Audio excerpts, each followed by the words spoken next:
Hey guys, in this video I will be ranking my top chest exercises. This is my personal take on these chest exercises. So a C tier exercise for me could very well be an S tier for you. And if an exercise isn't on the list, it doesn't mean it's not a good exercise. With that said, I will be ranking these exercises on this tier list based on, do I like doing these exercises and has it been working for me? How much muscle tension it can produce?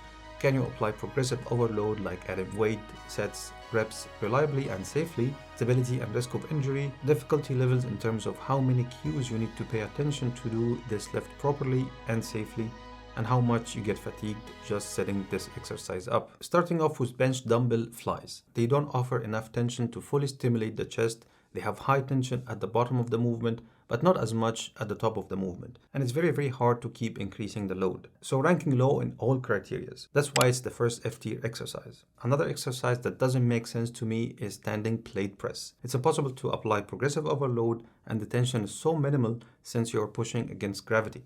Even if you do it seated, it's very low in muscle tension and bloating potential. I also feel people do it because they want to build their inner chest, whatever that means. The bad news is there's no such thing as inner chest. So F tier for this one as well, but definitely worse than dumbbell flies. Next is an exercise many confuse it as a chest exercise, but it's actually more of a lat exercise, dumbbell pullovers. Nothing much to say here, it's not even a chest exercise as I see many people do it in their chest days. So also a solid F tier. Now for a bit of a controversy. It's an exercise done by many, and especially after a chest workout as a finisher, whatever that means, dips. Nothing wrong with them, I do them sometimes, but they aren't really the best for your shoulder if done incorrectly. So scoring low on safety and scoring low on enjoyment because it's so annoying taking extra gear like a belt to the gym so you can load it properly. If you're doing a calisthenics build, I understand this is an S tier for you, but if you're speccing in muscle building, you probably can do better in higher tiers, so D tier for this one. In C tier, and here is where the real controversy starts, we have flat bench press. I know, just hear me out on this. This exercise is totally unnecessary for your chest development. Does it work? Yes, absolutely. Is it necessary? No, not really. The amount of fatigue to stimulus ratio on this one is quite high. Yes, it works, it will build your strength, but it will also fry your nervous system and you won't get as much volume, which will actually grow your chest. So it's better to pick a less fatiguing exercise and do more volume for optimal chest growth if that's your goal.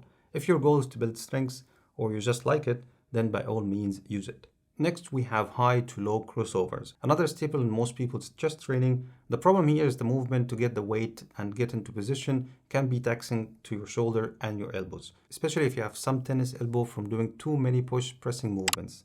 So C tier for this one. If you absolutely want to do it, I would recommend going with the more stable version, pec deck. It's a machine, so the motion is a bit more strict, which is good for this exercise to lessen the risk of injury, and it's so much kinder on your shoulders. The only problem here is that the loading potential is scoring a bit low, but you can still achieve progressive overload by adding more reps, sets, or adding a pause at the bottom or the top of the movement. So this is a solid B tier. Next, we have low to high crossover. This is a much better version of crossovers because you can't ego lift as much. It's a lot stricter than the high to low version, which means you have some room for progressive overload and it offers great stimulus to grow muscles.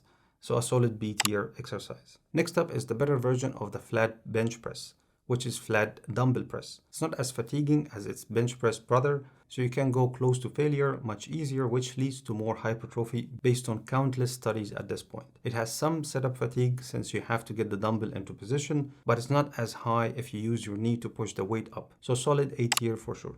Better yet is the machine flat press. Same idea here, but the movement is more strict, which will target each and every fiber of your chest. Not sure why, but the angle and the depths you can go in this is amazing. This machine is probably not in every gym, so it scores low in accessibility, but it's great in everything else. One of my favorite machines and another great A tier exercise. Even better, and my personal favorite machine is the Incline machine press. Most of us have a lacking upper chest, and this is the direct remedy for this, and it hits all your chest, so it's a win-win for sure. Also a great A tier exercise. Next up is the Incline Smith machine press.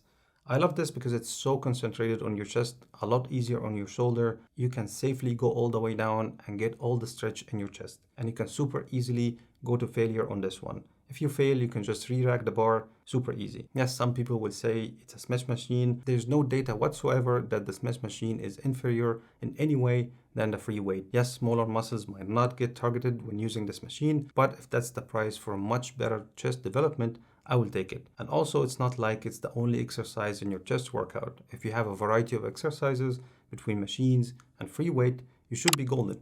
So an S tier for this one. Next, we have incline dumbbell press. Now I'm a bit biased, but to me, this is the ultimate chest exercise. You can load it easily, you can fail safely. It has everything you need for a good chest exercise. Again, similar to flat dumbbell press, it has a degree of a sit-up fatigue since you have to push the dumbbells even higher.